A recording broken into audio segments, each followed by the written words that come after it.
अस्सलाम वालेकुम dear students, मेरा नाम अम्मार मुजाहिद है। उम्मीद आप भी खैरियत से होंगे।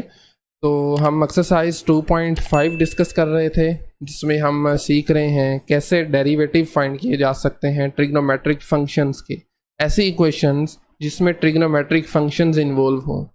पहला सवाल किया जा चुका है जो कि कंपैरेटिवली थोड़ा मुश्किल था, मुश्किल इन अ सेंस कि उसमें हमें थोड़ा लेंथी था। बेसिकली हमें डेरिवेटिव की डेफिनेशन को यूज़ करते हुए डिफरेंशिएट करना था। क्वेश्चन नंबर 2 और इससे ऑनवर्ड जो जितने भी प्रॉब्लम्स होंगे उसमें हम फार्मूलाज को यूज़ करेंगे। अब फार्मूलाज आपको याद होने चाहिए, अगर नहीं याद तो इसके बगैर कोई गुजारा ही नहीं है। फार्मूलाज दो तरह के हैं, एक तो डेरिवेटिव के हैं अपने जो हमने पहले सीखे थे, इसमें पावर रूल था, प्रोडक्ट रूल था, कोशेंट रूल है, कांस्टेंट फंक्शन का कैसे डेरिवेटिव फाइंड करते हैं। और दूसरे डेरिवेटिव है ट्रिग्नोमेट्रिक फंक्शंस के इटसेल्फ। ये कुल मिलाकर 6 बनते हैं ट्रिग्नोमेट्रिक फंक्शंस वाले। इसमें चूँकि हमारे पास 6 ट्रिग्नोमेट्रिक फंक्शंस होते हैं तो 6 के डेरिवेटिव्स इनको हम बाय द वे प्रूव भी कर चुके हैं। साइन का डेरिवेटिव होता है कोस एक्स, कोस का डेरिवेटिव होता है माइनस साइन, ये मिस्टेक है, माइनस साइन होता है। टेंजेंट का डेरिवेटिव होता है सीकेंट स्क्वेयर, कोट का माइनस कोसेक स्क्वेयर, कोसेक का माइनस कोसेक कोट, और सीकेंट का सीकेंट मल्टीप्लाई टेंजेंट। ये प्रैक्टिस से याद होने हैं, क्वेश्चंस करें, उनको ज़ुबानी करने की कोशिश करें, तो ये कोई मुश्किल काम नहीं है। तो इनको यूज़ करेंगे और इन फंक्शंस को हम डिफरेंशिएट करेंगे। तो लीजिए जी, क्वेश्चन नंबर 2 के कुल हैं 4 पार्ट्स। पहले पार्ट में फंक्शन गिवन है y is equal to x square, और दूसरा साथ में गिवन है सीकेंट 4x। ठीक है, इसको चूँकि x इंडिपेंडेंट वेरिएबल है तो हम फिर इसको with respect to x differentiate करेंगे। आप लिख भी सकते हैं differentiate with respect to x, तो ये आ जाएगा dy बाई डी एक्स। इसी तरह राइट साइड पे भी डेरिवेटिव ऑफ एक्स स्क्वायर साथ में सीकेंट 4x। तो ये आपको दिख रहा है कि ये प्रोडक्ट है, बेसिकली एक्स स्क्वायर अलहदा फंक्शन है, सीकेंट 4x अलग है। तो इस पर हम डेरिवेटिव का पहले तो प्रोडक्ट रूल इस्तेमाल करेंगे। अगर आपको नहीं याद तो मैं आपको बता देता हूँ। उसमें पहला जो एक्सप्रेशन है वो एज इट इज़ पहली टर्म, दूसरी का डेरिवेटिव, और वो है हमारे केस में सीकेंट 4x, फिर एडिशन, दरम्यान में पॉजिटिव साइन है। उसके बाद आपने ऑपोजिट करना है, मतलब सीकेंट एज इट इज़ आएगा आपकी बार, और डेरिवेटिव आ जाएगा एक्स स्क्वायर का, फर्स्ट एक्सप्रेशन का। ठीक है, अब आप डिफरेंशिएट कर लें। X square as it is है, सीकेंट 4x का डेरिवेटिव क्या है, हम अगर पीछे से आप दोबारा देखना चाहें तो ये लिखा हुआ सीकेंट और टेंजेंट है, बट ये x एंगल है, वहाँ पर है 4x, तो एक मरतबा तो आप ये लिख देंगे, मतलब सेम एंगल के साथ हम लिखेंगे सीकेंट 4x और साथ में टेंजेंट 4x, लेकिन उसके बाद एंगल का फिर से डेरिवेटिव, क्योंकि एंगल में x के अलावा कुछ और फंक्शन है, इसे बोलते हैं चेन रूल, जो कि पिछली एक्सरसाइज में हम कर चुके हैं। तो ये डेरिवेटिव आया सीकेंट 4x का। उसके बाद एडिशन साइन, सीकेंट 4x अब एज इट इज़ आएगा, और एक्स स्क्वायर का डेरिवेटिव जो कि सीधा सीधा पावर रूल से 2x आ जाएगा। 2 शुरू में, पावर से कम करें, 1 बच गया। अब आप चीज़ों को ज़रा सिंप्लीफाई कर सकते हैं, मसलन x square as it is, then we have secant 4x, tangent 4x, और 4x का डेरिवेटिव क्या बनेगा, x का डेरिवेटिव होगा 1, 4 साथ में कांस्टेंट है, उसको नहीं छेड़ेंगे आप, वो एज इट इज़ आ जाएगा, साथ में 1 से मल्टीप्लाई कर दें। और इस 2x को ज़रा शुरू में ले आए, वो कन्फ्यूजन होगी फिर एंगल के साथ, तो ये बनेगा 2x एंड साथ में सीकेंट 4x। ठीक है, अब बस सारा काम हम कर चुके हैं, आपको चीज़ों को जस्ट सिंप्लीफाई करना है। ठीक है, तो जो पहली वाली टर्म नज़र आ रही है उसमें हमारे पास सीकेंट 4, और यहाँ से भी सीकेंट 4 बाहर लिख सकते हैं, कॉमन आ रहा है। बाकी क्या बचेगा, this 4 and this x square, शुरू में लिख लें इसको, और साथ में टेंजेंट 4x। ठीक है, और यहाँ पर बाकी बचा 2x। आई थिंक हम x को भी अगर कॉमन निकाल लें, जी हाँ, x को भी बाहर लिखना चाहिए, और बल्कि 2 को भी लिखना चाहिए, यस, 2 भी बाहर आ जाएगा क्योंकि यहाँ पर भी 2 कॉमन है। तो 2x सीकेंट 4x और बाकी बचा यहाँ पर 2x बाहर लिख लिया था, 2x अंदर आ जाएगा। Tangent 4x plus 1। लें जी, ये आ गया हमारे पास डेरिवेटिव गिवन फंक्शन का with respect to x using the derivative formulas. ठीक है, वेल नेक्स्ट आ जाए पार्ट 2, क्वेश्चन नंबर 2 का। फंक्शन गिवन है y equals to tangent cube theta multiply secant square theta. तो इस मर्तबा चूँकि इंडिपेंडेंट वेरिएबल थीटा है, इस वजह से हम फिर इसको डिफ्रेंशिएट करेंगे विद रिस्पेक्ट टू थीटा। तो it becomes dy by D theta. Similarly derivative on the right side, function हमारे पास है tangent cube theta multiply secant square theta. Alright, अब ये देखें प्रोडक्ट में है। सबसे पहले तो सीधा सीधा प्रोडक्ट रूल इस्तेमाल करेंगे, पिछले क्वेश्चन में भी किया था। फर्स्ट को हम रखेंगे एज इट इज़। अब चाहें तो सेकंड को भी एज इट इज़ रख के फर्स्ट का डेरिवेटिव पहले ले लें, कोई फ़र्क नहीं पड़ने वाला क्योंकि दरमियान में पॉजिटिव साइन है। तो खैर, सेकंड का डेरिवेटिव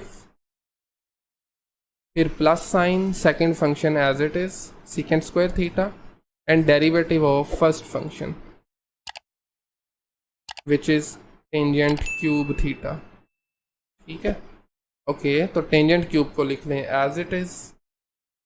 अब हमने जो डेरिवेटिव पढ़ा ना वो सीकेंट का पढ़ा हुआ है, ये सीकेंट स्क्वायर है यानी सीकेंट की पावर है। तो पहले पावर रूल लगा लें। पावर शुरू में पावर से करेंगे एक कम, 2 में से कम किया 1 बचा, और फिर सीकेंट का डेरिवेटिव। ठीक है ना, पावर रूल का पार्ट है ना ये। पावर को पीछे निकाल के पावर से कम करके फिर एक्चुअल फंक्शन का फिर विदाउट पावर डेरिवेटिव लेते हैं। तो derivative of secant theta plus sign secant square अब एज इट इज़। यहाँ पर फिर से पावर रूल, चूँकि पावर है, पावर शुरू में पावर से करें एक कम, 3 में से -1 किया 2 बचा, और उसके बाद फिर विदाउट पावर डेरिवेटिव यानी सिर्फ टेंजेंट थीटा का डेरिवेटिव। ओके, अब आप देख सकते हैं फर्दर हमें डिफ्रेंशिएट करना है। 2 को शुरू में ले आएँ, tangent cube theta then secant theta, और सीकेंट थीटा का डेरिवेटिव पिछले क्वेश्चन में भी हमने यूज़ किया था, ये आ जाता है secant multiply tangent, right, plus secant square इस मरतबा as it is, and again 3 tangent square भी एज इट इज़ लिख लें। और टेंजेंट का डेरिवेटिव हम जानते हैं secant square theta, right, tan का डेरिवेटिव इज सीकेंट स्क्वायर। तो अब आप मज़ीद सिंप्लीफाई करने के लिए देखें, सेम जो आपके पास फंक्शंस हैं उनकी पावर्स ऐड हो जाएंगी। मसलन यहाँ पर टेंजेंट क्यूब है और टेंजेंट है, तो ये टेन की पावर 4 आ जाएगी, 2 मल्टीप्लाई टेन 4 थीटा। इसी तरीके से सीकेंट स्क्वायर आ जाएगा, सेक स्क्वायर थीटा, प्लस यहाँ पर सेकेंड स्क्वायर और सेकेंड स्क्वायर। उससे पहले हम टेंजेंट स्क्वायर को लिख लेते हैं और साथ में सीकेंट 4 थीटा। सही है। अब फिर देख सकते हैं कुछ टर्म्स जो हैं वो यहाँ से कॉमन आ सकती हैं वंस अगेन, जैसे टेन स्क्वायर और secant square, ten square theta और सीकेंट स्क्वायर थीटा। बाकी यहाँ पर बचेगा 2 टेन स्क्वायर और सेकंड वाले जो आपका टर्म है उसमें बचेगा 3 सीकेंट स्क्वायर। लें जी, this is the answer. Further simplification possible भी नहीं है और ज़रूरी भी नहीं है। D Y by D theta using the formulas of derivative. इसी तरह थर्ड पार्ट पे आ जाएं तो जिसमें थोड़ा सा डिफरेंट टाइप का फंक्शन है, y equals sine 2 theta minus cos 3 theta का होल स्क्वायर है। तो अगेन इंडिपेंडेंट वेरिएबल हमारे पास थीटा है, तो डिफरेंशिएट भी करेंगे इसको with respect to theta. Okay, so d Y by D theta Similarly, on the right side, derivative of sine 2 theta minus cos 3 theta its whole square. अब देखें, सबसे पहले हमें नज़र आ रहा है आउटर में स्केयर आ रहा है, तो पहले सबसे पावर रूल का इस्तेमाल करेंगे। तो आ जाएगी पावर शुरू में, पावर में से हम करेंगे एक माइनस, तो sine 2 theta minus cos 3 theta, power में कम करेंगे तो वो 1 बचेगा, ज़रूरत नहीं है लिखने की। उसके बाद फिर without power derivative, without power मतलब sine 2 theta minus cos 3 theta, right. Okay, so ये एज इट इज़ आ जाएगा 2 times sine 2 theta minus cos 3 theta. और अगर डेरिवेटिव की बात करें तो साइन का डेरिवेटिव हम जानते हैं कोस होता है, एक मरतबा कोस लिखेंगे। और फिर एंगल का डेरिवेटिव, चूँकि एंगल में थीटा नहीं है जस्ट, उसके साथ कुछ और भी है, मतलब ये फंक्शन है, इसको चेन रूल कहते हैं हम। खैर, इसी तरह कोस का डेरिवेटिव हम जानते हैं साइन होता है, माइनस साइन सॉरी, ठीक है। और उसके बाद फिर सेपरेटली डेरिवेटिव आएगा एंगल का, 3 थीटा का डेरिवेटिव। ओके, अब हमें जस्ट बस ये डेरिवेटिव फाइंड करने हैं और इसको सिंप्लीफाई कर लेना है। तो ये पहले वाली जो टर्म है ये once again as it is आ जाएगी। 2 थीटा का डेरिवेटिव होगा 2, क्योंकि थीटा का डेरिवेटिव होता है 1, बाकी 2 बचेगा, उसको हम लिख लेते हैं शुरू में। ये आ जाएगा 2 टाइम्स कोस 2 थीटा माइनस, और ये वाला माइनस मिलके हो जाएंगे प्लस, और हमारे पास यहाँ पर भी अगर देखें तो 3 कांस्टेंट है, बाहर आ जाएगा डेरिवेटिव से।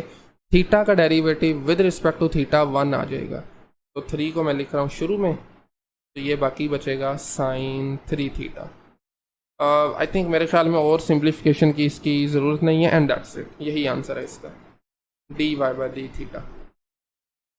ठीक है, तो डेफिनेशन को यूज़ करने से ये काम आसान है, बस आपको फार्मूलाज याद होने चाहिए। इसी तरह फाइनली लास्ट क्वेश्चन है आज के इस लेक्चर का। इस मरतबा फंक्शन हमारे पास है y equals to cos angle का square root plus sine x का होल स्क्वायर रूट। ठीक है, ओके। एज यूजुअल इस मरतबा डेरिवेटिव हम फाइंड करेंगे with respect to x, because x is an independent variable in this question. So dy by dx equals to derivative of given function cos square root x plus square root of sin x. Okay, तो ये addition हो रही है simply, तो separately दोनों को differentiate करेंगे। कोस का अलग डेरिवेटिव और साइन का फिर अलग आ जाएगा। तो कोस का डेरिवेटिव होता है माइनस साइन, लेकिन एंगल में चूंकि एक फंक्शन आ रहा है तो इसका अलग से डेरिवेटिव लेंगे, yes, D over D x के रूट एक्स। और यहाँ पर देखिए ज़रा, के रूट का मतलब होता है 1/2 पावर, तो पहले पावर रूल लगेगा। पावर शुरू में, पावर से हो जाएगा एक कम, यानी पहले 1/2 थी, अब हम 1/2 से एक माइनस करेंगे, और फिर विदाउट पावर डेरिवेटिव, यानी जस्ट साइन एक्स का डेरिवेटिव आ जाएगा। तो अब यहाँ पर देखिए ज़रा, minus sine square root x as it is. अब फिर से यहाँ पर पावर रूल लगाएंगे। स्क्वायर रूट का मतलब हम जानते हैं 1/2 पावर होती है, एक्स की पावर 1/2 में 1/2 एज इट इज़, पावर से एक कम, और फिर विदाउट पावर डेरिवेटिव, यानी एक्स का derivative with respect to x, सही हो गया, प्लस 1/2 साइन एक्स की पावर जब आप करेंगे ना 1/2 में से -1, तो ये बनता है माइनस का 1/2, राइट। हाफ में से फुल माइनस करेंगे तो माइनस का 1/2, और साइन का डेरिवेटिव हम जानते हैं, दिस इज कोस एक्स। अब बस आपको सिंप्लीफाई करना है। डेरिवेटिव एक्स का तो 1 हो जाएगा, 1/2 में से कम करेंगे फिर -1/2 बचेगा, और इसको मैं लिख रहा हूँ शुरू में -1/2 एक्स की पावर -1/2, और फिर sine square root x plus इस 1/2 को हम नीचे ले आएंगे, प्लस हो जाएगी, तो ये बनेगा cos x divided bye sin x की पावर 1/2। ठीक है, साइन चेंज हो जाएगा। अब यहाँ पर भी x की पावर -1/2 है, इसको भी नीचे ले आए। और 1/2 किसके इक्वल होता है, I mean ये इसकी दूसरी फॉर्म क्या होती है, स्क्वायर रूट भी इसको लिख सकते हैं ना। तो अगर थोड़ा सा डायरेक्टली करूँ तो ये आ जाएगा sine square root x over 2 times square root x, और यहाँ पर बनेगा cos x divided by 2 times square root sine x। ठीक है, एंड दैट्स इट। हाँ, बाकी आप एक ये काम कर सकते हैं कि 1/2 को बाहर लिख लें, क्या ख्याल है, कॉमन है ना दोनों में, बाहर आ जाएगा। बाकी बचेगा minus sine square root x over square root x plus cos x over square root sine x। लीजिए जी, square root sine x, and this is the answer finally. ठीक है, डेरिवेटिव है ये y का विद रिस्पेक्ट टू x। और इसी के साथ आज के लेक्चर यहीं पे वाइंड अप करते हैं। नेक्स्ट लेक्चर में भी ऑलमोस्ट सिमिलर क्वेश्चन होंगे, तो आज के लेक्चर में अगर कहीं से भी कोई क्वेश्चन क्यूरी हो तो आप कमेंट सेक्शन में पूछ सकते हैं। Otherwise thank you very much.